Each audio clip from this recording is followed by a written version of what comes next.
जय हिंद दोस्तों, स्वागत है हमारे YouTube चैनल पर। आज हम आप लोगों को चट्टान के बारे में अध्ययन करेंगे। देखिए चट्टान किसे कहते हैं, ये कितने प्रकार के होते हैं। पृथ्वी का निर्माण जिन तत्वों से होता है उसे हम चट्टान कहते हैं, या फिर आप कह सकते हैं पृथ्वी की ऊपरी सतह, पृथ्वी की ऊपरी सतह को हम परपटी कहते हैं। परपटी का निर्माण जिन तत्वों से होता है उसे हम चट्टान कहते हैं।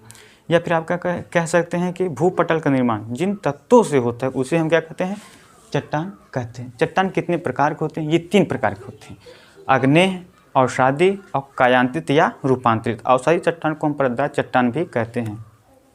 देखिए आग्नेय चट्टान जो होता है, पृथ्वी पर सर्वप्रथम इसी चट्टान की उत्पत्ति हुई, इसलिए इसे हम प्राथमिक चट्टान भी कहते हैं। पृथ्वी से निकलने वाला लावा जब शीतल होकर ठोस रूप धारण कर लेता है तो उसे हम क्या कहते हैं, आग्नेय चट्टान कहते हैं। और आग्नेय चट्टान ही पृथ्वी पर सर्वप्रथम इसी की उत्पत्ति हुई। अवसादी चट्टान के अभी हम लिख देंगे, ठीक है। अवसादी चट्टान क्या होता है, देखिए आग्नेय चट्टान या पृथ्वी, या आप कह सकते हैं कि पृथ्वी तल पर आग्नेय के अवसादी परतदार रूप धारण करने से जिन चट्टानों का निर्माण होता है तो उसे हम क्या कहते हैं, अवसादी चट्टान या परतदार चट्टान कहते हैं। अब देखिए आग्नेय और अवसादी चट्टान, जब इन पर अधिक ताप अधिक दाब के कारण ही अवसादी चट्टानों का निर्माण होता है। ये जो होते हैं अवसादी और आग्नेय चट्टान ही होते हैं रूपांतरित चट्टान या कायांतरित चट्टान भी कहते हैं।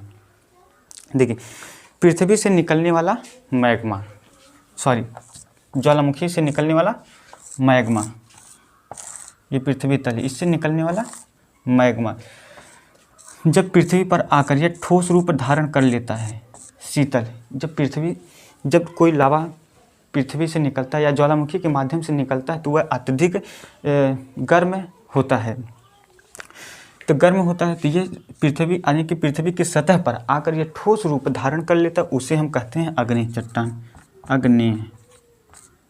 आग्नेय चट्टान कहते हैं। लेकिन निक्षेपण के फलस्वरूप आपर्दन चट्टान, निक्षेपण के फलस्वरूप निर्मित ही चट्टान को हम क्या कहते हैं, अवसादी चट्टान। आग्नेय चट्टान से ही अवसादी चट्टान का निर्माण होता है। देखिए आपर्तन और निक्षेपण के फलस्वरूप ही अवसादी चट्टान का निर्माण होता है। ये जो होता है अवसादी चट्टान परतदार रूप में होता है, या इसे हम परतदार चट्टान भी कहते हैं। ये कौन सा चट्टान हो गया आपका, परतदार चट्टान है। आग्नेय और परतदार चट्टान, आग्नेय और परतदार चट्टान पर जब अत्यधिक ताप एवं दाब के कारण ही रूपांतरित चट्टान का निर्माण होता है। किसका निर्माण होता है, रूपांतरित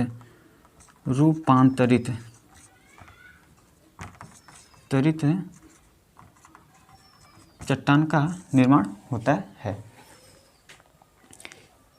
ये देखिए ये आपका रूपांतरित चट्टान। देखिए चट्टान के प्रकार लिख दे रहे हैं हम। पहला आपका हो जाएगा आग्नेय चट्टान, दूसरा हो जाएगा आपका अवसादी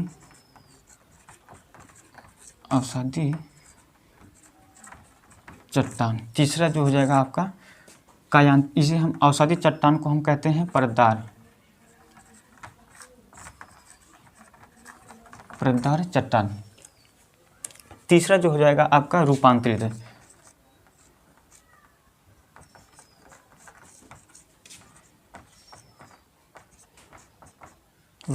या इसे कहते हैं कायांतरित।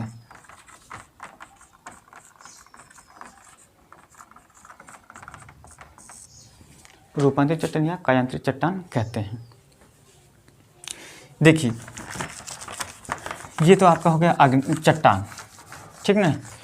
अब लैकोलिथ, फैकोलिथ, बैकोलिथ क्या होता है, देखिए ये आपका क्या है, पृथ्वी की सतह, ये क्या है, सतह है, ठीक है। जब ज्वालामुखी का उद्गार पृथ्वी की सतह के ऊपर होता है तो उसे हम कहते हैं बेसाल्ट। अगर ज्वालामुखी का उद्गार जो होता है पृथ्वी तल अर्थात सतह के ऊपर होता है उसे हम क्या कहते हैं, बेसाल्ट। लेकिन कभी कभी सतह कहीं कहीं पर मोटी होने के कारण ज्वालामुखी का उद्गार पृथ्वी की सतह से नीचे हो जाता है, नीचे होता है तो उसे हम कहते हैं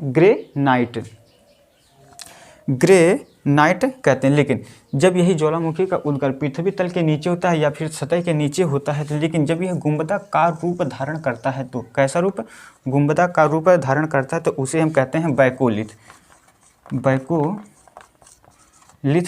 कहते बैकोलिथ कहते हैं। क्या कहते हैं? बैकोलिथ। कैसा आकार होता है? गुंबदाकार, ठीक ना। ये गुंबदाकार रूप हुआ तो उसे हम कहते हैं बैकोलिथ। लेकिन जब ये छतरी नुमा, मान लीजिए छतरी नुमा, जब ये छतरी नुमा रूप धारण करता है तो उसे हम कहते हैं लैकोलिथ। उसे हम क्या कहते हैं? लैकोलिथ। ये क्या हो जाएगा? लैकोलिथ।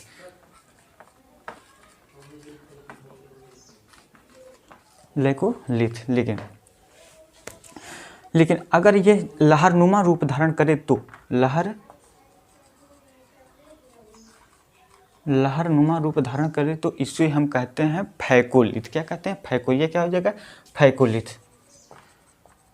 फैकोलिथ, ठीक। इसे हम कहते हैं फैकोलिथ। लेकिन ये किसी दरार में फंस जाता है। जब यही मैग्मा किसी दरार में फंस जाता है उसे हम कहते हैं डाइक। डाइक कहते हैं, उसे हम डाइक कहते हैं, ठीक ना। आप लोग इसका स्क्रीनशॉट ले लीजिए। आगे हम आप लोग को बता दे रहे हैं और चट्टान का रूपांतरण कैसे होता है, ठीक ना। देखिए अग्नेय सेल की विशेषता क्या है। अग्नेय सेल की विशेषता, अग्नेय सेल की विशेषता, अग्नेय सेल कठोर होता है, कठोर या ठोस होता है, अत्यधिक कठोर होता है। इसमें क्या पाया जाता है? इसमें जो जीवाश्म नहीं पाए जाते, ये अत्यधिक गर्म होता है क्योंकि ये ज्वालामुखी के उद्गार से ही निर्माण होता है, ठीक ना। तो इसमें जीवाश्म रहित होता है या कठोर होता है। इसमें धातुएं, बहुमूल्य धातुएं पाई जाती, जैसे लोहा, तांबा, एल्युमिनियम, सोना, ये अग्नेय चट्टान में ही पाए जाते हैं। दूसरा आता है आपका है अवसादी चट्टान। अवसादी, इसे हम परतदार चट्टान भी कहते हैं। जब इसे परतदार चट्टान कहते हैं तो इसमें जीवाश्म युक्त होता है, इसमें जीवाश्म पाए जाते हैं। यह अत्यधिक कठोर नहीं होता। यह क्या होता है? अत्यधिक कठोर नहीं होता है। इसमें कोयला, नमक, लोएस, चूना पत्थर, बलुआ पत्थर आदि भी पाए जाते हैं और यह परतदार होता है, ठीक ना। देखिए इसके बाद जो होता है इनका परिवर्तन, रूपांतरण कैसे है? तो ये रूपांतरण, ठीक ना, रूपांतरण है। अग्नेय सेल 3 लिखे हैं और अवसादी चट्टान भी 3 लिखे हैं, लेकिन रूपांतरित चट्टान हम 2 लिखे हैं, ठीक है।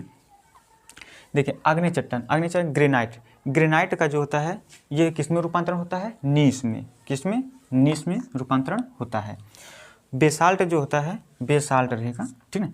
बेसाल्ट का रूपांतरण जो होता है सिस्ट में। किसमें होता है? सिस्ट में होता है।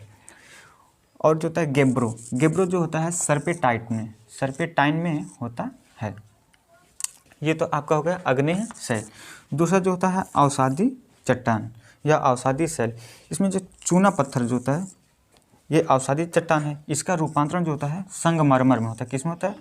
संगमरमर में।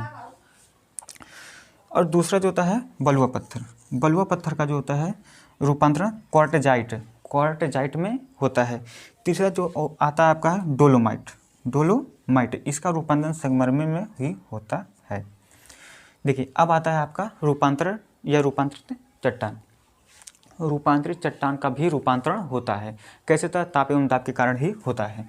इसका रूपांतरण ये है। जो होता है ये कौन सा चट्टान है? रूपांतरित चट्टान होता है। इसका जो होता है ये किसमें रूपांतरण होता है?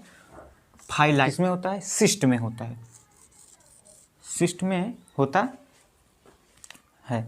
देखिए मिसाल ऐसी बनो कि सब देखते रह जाएं, मिसाल ऐसी बनो कि सब देखते रह जाएं, मुकाम ऐसा पाओ कि सब दंग रह जाएं, और जन्नत से ज़्यादा सुकून तब मिलेगा जब आपकी पिता की पहचान आपके नाम से होने लगे। आई होप आप लोग समझ गए होंगे। जय हिंद दोस्तों।